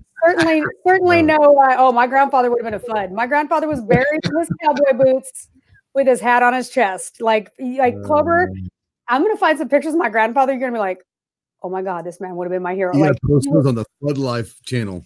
he was straight up run out of Texas for some shady dealings and a questionable revolver. Text over some shady dealings. That's some shady shit right there. I'm telling you, like there may or may not have been like my aunt wants this gun out of this one particular revolver out of the house because she's worried that it could have potentially been used in some nefarious. Like I said, don't worry, there doesn't have a serial number on it. She's like, what are you talking about? She's all freaking out. Yeah, so that's a whole. I'll tell you all about that. Good. I'll tell you all about that later. But so to address that, what G said, because he had some really good points, and as somebody, so I did that, right, and this was many years ago, but I had never had a semi-automatic pistol in my hand till a year or so before I jumped into this world, right? Because I started learning about that, and I had no idea what I was doing when I walked in the door. So on some component, it's really difficult for us to be able to go in and say, this is what we want, because we don't know. So I actually, and you guys know this, I actually wrote an entire program for gun stores to be able to walk people through this, to get the answers they need from the consumer walking in the door. But so that they can guide them in that, so that the consumer can tell that person behind the counter, this is what I need, but they don't know how to ask. So, and that's a whole, it's actually, interestingly enough, a sales technique that is completely lost upon the gun industry. And I wrote a whole program about this. So this is something that is a big deal, because we don't know. And the world, even some technologies, I mean, some stuff has stayed the same, certain things, right? Revolver technology doesn't change so much. I mean, there's a lot of it. And for the most part, the basics of a semi-automatic pistol don't change, but there's little things that do, and tweaks and stuff. And it's learning all of those little things that can get really, really overwhelming for people that are new in the gun world, and trying to understand that and navigate it. And then, yes, as much as I hate to say it, gender does play a role in how we're approached and how we address buying them and stuff. So it's not an easy, there's no real easy answer, I think, for it. I don't think that necessarily the internet should be your first go-to, unless you're just literally wanting to learn, this is what a revolver looks like. This is what, a 1911 is. Like, I think for that, it would be a really good thing. And, he had mentioned, somebody put videos out there that are new. I did that. I've got videos on my thing, and I swear to God, if I see any of you guys show up over there and saying some nasty shit, I will publicly shame you, because I actually had to pull one of the videos down because people were so hateful. And it didn't offend me. Like, I don't get offended easily. Like, you can call me that word that I'm not going to use because I don't want to get Trey kicked off. But I mean, we haven't said already is not going to happen, so it's all good. The C word is one of my favorite words. I love that word. However, I realize that that's not everybody's word. So I was called that. I was called all kinds of things. Well, the whole point of those videos was literally a mom with a gun, right? Not a gun person. And I went out in the desert with Prize Gunner, and very controlled environment. He's an NRA pistol rifle instructor, and he actually instructs instructors, right? Whatever that's called. And so this is like, it was a very controlled environment. And he just let me go to be able to understand it and I didn't know the language. I didn't know what it was called. I didn't know. And it was me as a mother talking to other women that have never put a gun in their hand, and why this one might be a good idea for them to try, and why this one they may be uncomfortable with. And it was literally things like, if you have long nails, ladies, this might not be a good gun for you, because I'm telling you right now, that's what's needed right now, because everybody on YouTube even these are good tips for gun owners. Well-armed woman is just as guilty for this. And I know that their intention is good, but they're literally still talking to people that are new in the gun industry. And some of the language and stuff that they use is still that. Well, I'm telling you, I own a day spa. I work with these women who come to me every day saying, I think I might try a gun. They're not going to walk in the store because they don't know what like you can see from like the first video I do to like the third one when I learned what a dovetail was, what stippling is. And like that? A dovetail, beaver tail, whatever, right? So what's that? Whatever. I have no idea what that. I'm just joking. I'm just messing. Yeah, with but do you know what I'm saying? So it's. I know But what my you're point is that I'm learning this journey, and I still don't know it all. I can't walk into a gun store and tell you, certain ones I've gotten pretty that have some pretty identifying marks, but I can't walk in and tell you this gun from that gun anymore or yet, And I'll tell you what, for me personally, you come about semi-automatic handguns and some AR platform stuff. I learned something very, very quickly about 2 weeks ago. Is for the first time that I've been going to Wanamaker for a while, but for the first time I actually got to enjoy the show, and I went looking for stuff, and I went walking around with Clover Saturday afternoon for about an hour and a half or so. And I learned really quickly that I don't know shit about firearms. He's walking down these aisles and can just look over in a crowd of 20,000 people, see someone laying on there. Holy shit, that's a 1937, blah, blah, blah, blah, blah. I'm like, what the hell are you talking about? So I learned very quickly that you give me some modern stuff and, last 10, 20 years stuff, I could probably hold my own. But man, if you guys are talking about some old shit, Clover's the man. He can recognize he's a FUD, man. Bigger than shit. He's a FUD and a half. Yeah. Anybody else have anything you want to touch on before we start kind of closing? What's up?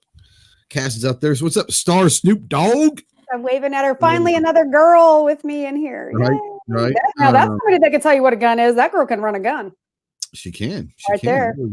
I bought her first sling. So Aww. I bought her first AR. I went and bought her a sling so she wouldn't have to walk around carrying the AR around Wanamaker. And so let's go. That screaming kick-ass deal she got on that AR. Psh, whatever.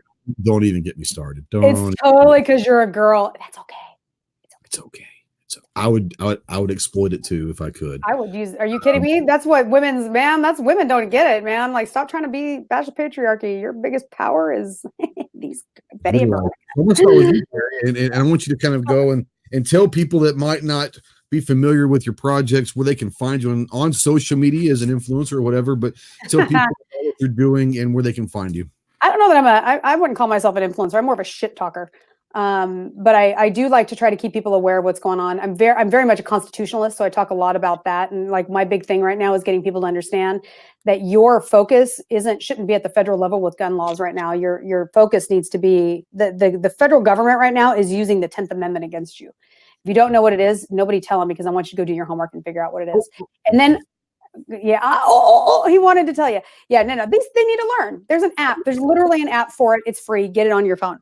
But they're using that against you right now because we have a split Congress and they're not going to pass it. I don't see any federal laws, as much as I don't like what's going on and I am concerned about it. And if I get the call, the federal law won't be passed is exactly why you need to go find out what the 10th Amendment is. Just saying.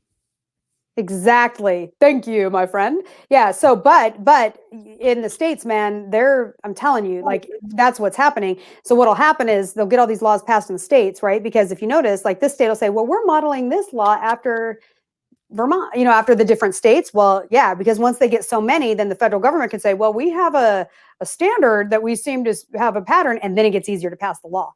And then they can start trying to pull the shit without like getting approval. Anyway, so you need to be paying attention to that. So that's kind of one of my big things I'm on right now, is trying to get people active in their own states and their own, literally that starts in your own city with your city councils and your school boards. That's literally where it starts.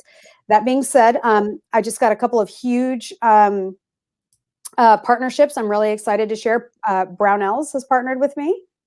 And they've been right now. I'll get the photos out tomorrow, but they have given me a loophole spotting scope to raffle off to raise money for We the Female. And I've got a Trijicon, like I think it's a green, it's like an RMR. See, I don't know what these are yet. I'm gonna learn what this is when I. So and this is going to be a long-term thing that we're looking at doing. So where they're going to be donating to me every couple months for me to be able to do raffles. to support We the Female and the financials there. I did just connect with a victims violent crime victim support organization here in Washington State, where they do advocacy work for family members of murder victims. So these people being victims themselves. And they've partnered with me to come in and start doing community outreach to try to teach people how not to be victims to begin with. So that's a big one for me. That's a big one. And then FPC is coming. We'll be making a big announcement about FPC, and you guys can find me on Instagram, and my biggest platform's Instagram. Facebook's probably second. YouTube, I'll figure it out. I'll get there. I always love having you on, and thank you. Thank you for having me. I appreciate it. Oh man, you're always welcome. Like I said, you've always got a spot. If you ever need a microphone, you've got one here. I'll be seeing you in less than 2 months now. So. I know, and that's where we met. It's going to be our anniversary, Trey. Weird. It's a year ago. It is January that we met, and we met honestly, kind of out of about a chance. We were just hanging with Maj and Zeke and a couple other people were like, my guy Zeke. I don't know you. Who are you? And a friendship blossoms. So yeah, absolutely. And you were, I think, so other than Cheryl interviewing me, right? But as far as podcasts and interviews go, you were my second. Polite Society podcast caught me first, which was nice. But yeah, you were my second. You were one of my first, which just doesn't sound the same. It just sounds so wrong. No, thanks for coming on, and we'll obviously go check her out and all that, and soon. G, you got anything going on that you want to talk about? You can always go buy stuff at the store, but I think it was a cool topic, and again, influence isn't just individuals. It's a group effort. The people that follow, that use the internet as a window, you're using the internet. You're not just watching a television or listening to a radio or reading a newspaper anymore. You have back and forth influence. So you can, if you do just want to watch or I guess be programmed, then you can at least use the interactivity of the likes and the shares and that kind of thing, the comment fields to interact with the humans that are out there creating that content. But also, again, I'll encourage people that you are part of this whole thing. That's what the internet gives us the power to do, is communicate with each other.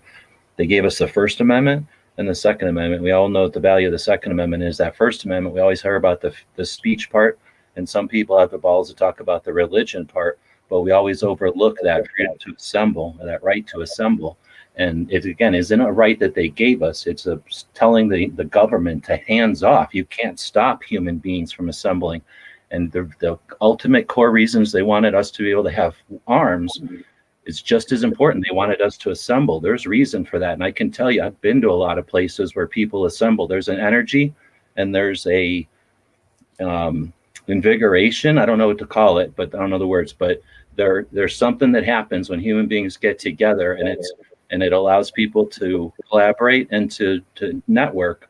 But just being there and getting together is important. And this whole thing about influence isn't just individuals that you watch. It's about the influence that our community has on society. I've already mentioned examples of that, but our community is what keeps this world free. Individuals with firearms, lethal consequences for being evil, stop people from being casually evil. That creates a country that other countries live up to and put up signs and protest to be like. And those kind of goals are the reasons that they put a bunch of money and a bunch of effort into defeating these specific things. So influence is more than just a bunch of people who stand there. The people who want to exploit and stand in, on the accumulation of what happens in society when good people communicate, there's always going to be somebody who's willing to stand up. Some people are going to call them leaders. Other people are going to call them exploiters. Doesn't really fucking matter. Doesn't really matter. Influence is from both ends of that camera screen. And we have the power now to have both at our disposal through thanks to technology and Al Gore and logarithms. And Al Gore's rhythms. Absolutely. Yeah, I mean, you're spot on. You're spot on. And how to tell if somebody's a decent influencer? If they shoot 9mm, goodbye. Next. Yeah. then you're really not going to like one of the videos that I got coming out on Thanksgiving. Just saying. You judgy bastard, you. If they're Oh. metric, then move on. If they're metric, keep moving. Shame on you. Well, I do like, and I don't remember who it was, so forgive me. I can probably try to scroll up, but it's going to take me a while to scroll up. But someone was talking about they recommend 50 BMG to new shooters because it ruins every other gun from them point on in their life. So yeah. So BMG, go get I it. have a young man. He's the Triggered Millennials. His name is Mark, and he is a firearms instructor up in That's Pennsylvania. kind of redundant, right? A triggered millennial. The Triggered Millennial, yeah, Mark, and Is he's it a fit firearms and fire instructor. mark? Say that again. Is it fit and fire mark? Because It is- I would trigger his ass. It is not Fit and Fire, Mark. Yeah, no. Fit and He Fire. was a Mark. millennial though. He's young enough to be a millennial. I think he's not. younger than that, isn't he? No, he's not. He's like How 40, old is he? 43. No, 44. he's not. He looks. He no, is. he's not. He, Oh. no, he's not. Look at that hairline. Oh, not that that really matters. You could be 18 and have that hairline, I suppose. Yeah, no, he's like 43. He's Oh, up there shit. in our age. He's He's probably got like early 30s. 20-year-old son, 22, He's just 23-year-old son. in shape, I guess. Anyways. No, anyway, so he triggered millennials. He's a firearms instructor, and the first thing he does, so he'll take particularly women. He takes a lot of in their 20s and stuff out to shoot, and he's I think 26, and men, women, whatever. Dates, but- man. Huh? He's just looking for dates. Is all he's doing. Yeah, nah, he don't need to look for dates. He's a pretty cute kid. But he what he does is he takes people out that have never had a gun in their hand, and the first thing he puts in their hand is usually something that shoots. And don't laugh at me, you guys, because I remember I'm new. But are they like a 308, like the bigger bullets, right? The rifles with that shoot bigger caliber. 308, yeah. Yeah, So he'll sure. put something like that in their hands, or even a 50 cal handgun in their hands first. And I said, and that doesn't scare me. He says, anything I hand them after that I'm going to tell them they're realistically going to carry for the day doesn't scare them anymore. And I thought, well, I thought it was a really cool way of doing. I'm like, good No on you. doubt. Yeah, I'm No impressed doubt. with that. I don't know that it would work for everybody, but I mean, some women it might. I think you kind of have to know who they are. I think you have to be able to read people pretty quickly and give them the largest caliber that you think they can handle without hurting themselves or putting the fear of God into them. That's if you think they can handle, and that's up to the individual instructor. And some instructors are very talented enough to kind of read that. But yeah, I'm agreeing to that. I think you give them the largest caliber that you think they can handle without scaring them away from guns or hurting themselves. That's just me. That's what she said. Hey, Yeah, and obviously he's has been given to me. we're just saying. and obviously he's figured that out. It's a formula for him that he's good with. So yeah. Clover, are you doing anything at all? Or are you just kind of on vacation right now? No, I'm not. Story on that. My youngest daughter at about 10, I think that, yeah, if you put something larger caliber or whatever into a new shooter's hands, I think they have to be ready for it and they have to be willing to do that. You understand, they understand what it is, even though they haven't experienced it. I don't think you definitely don't do it as a surprise or a funny or a goof, which you see a lot of stupid videos of crap like that. And the story that comes to mind that I had, and it speaks a lot to what Gary was talking about with this guy, is my youngest daughter was probably 10, wanted to shoot the 12 gauge, wanted to shoot the 12 gauge, wanted to shoot the 12 gauge. And I'm like, are you sure? Are you sure?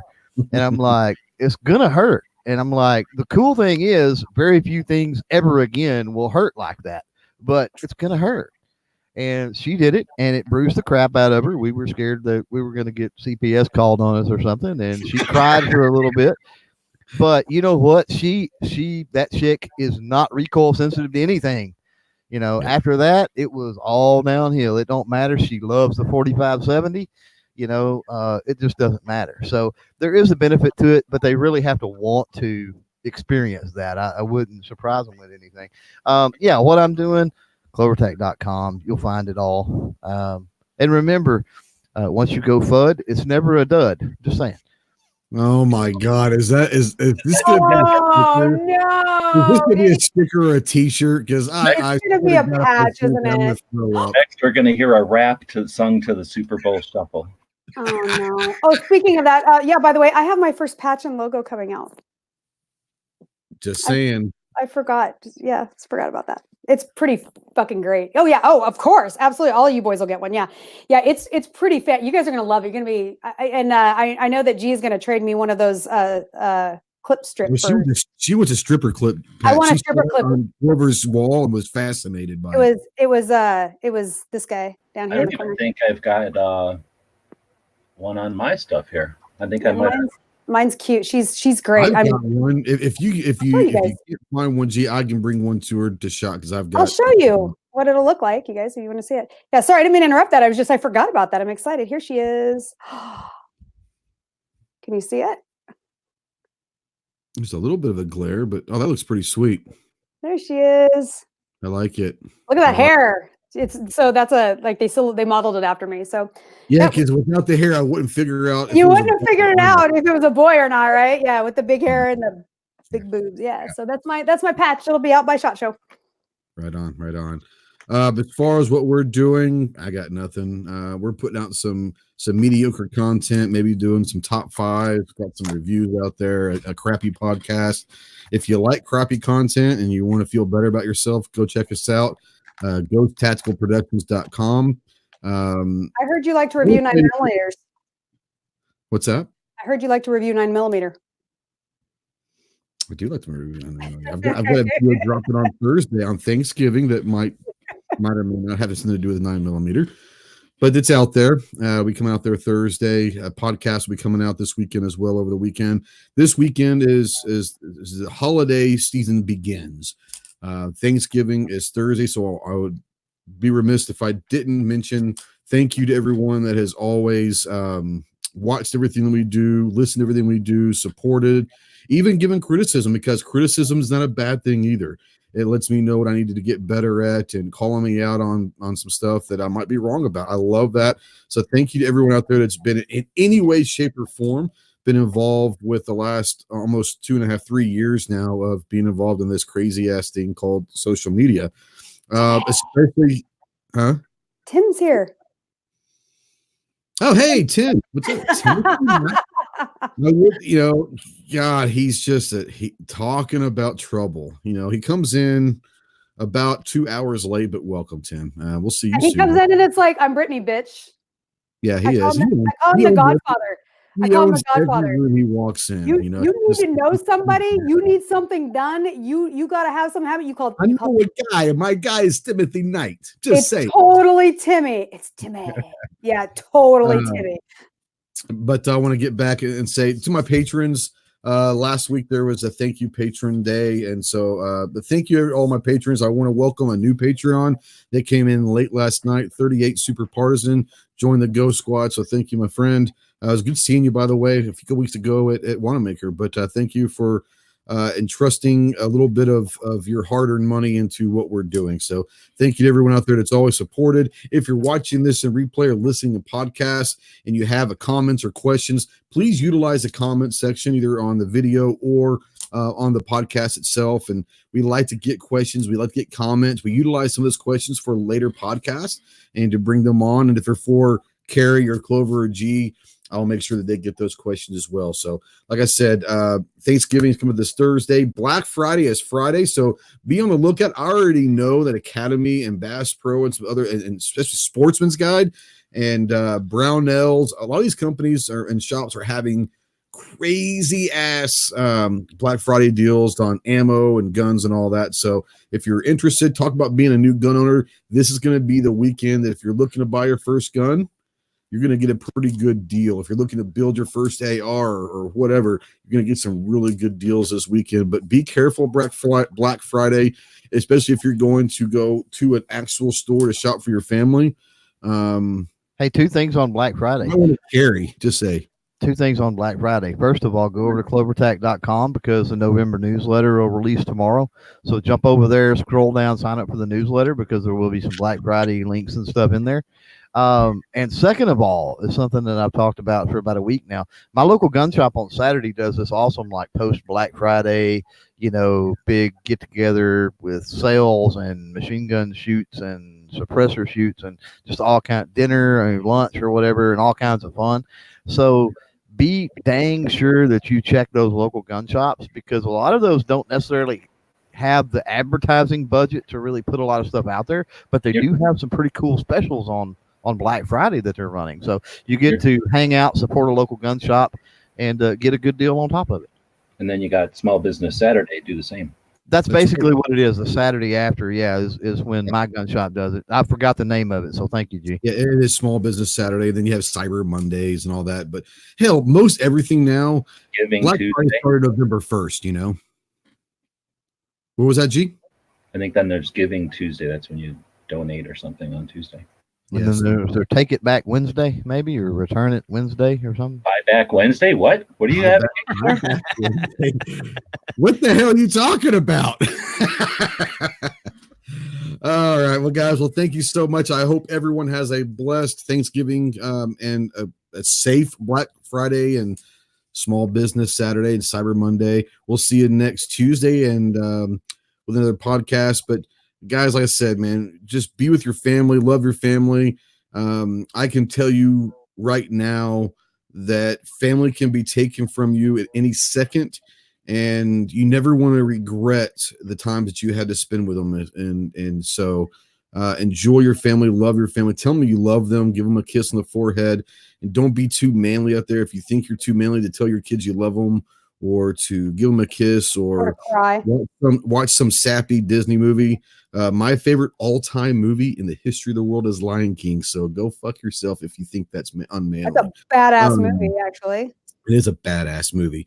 But yeah, tell your families that you love them, and tell them on a everyday basis. And I always, it's weird.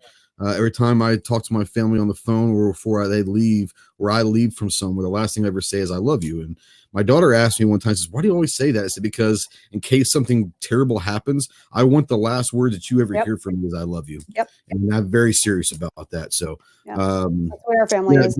Have a great Thanksgiving, and thanks again for always watching. We love you guys, and stay 2A strong out there, just like A and A said. We'll see you soon. Semper Fi. Arm the women.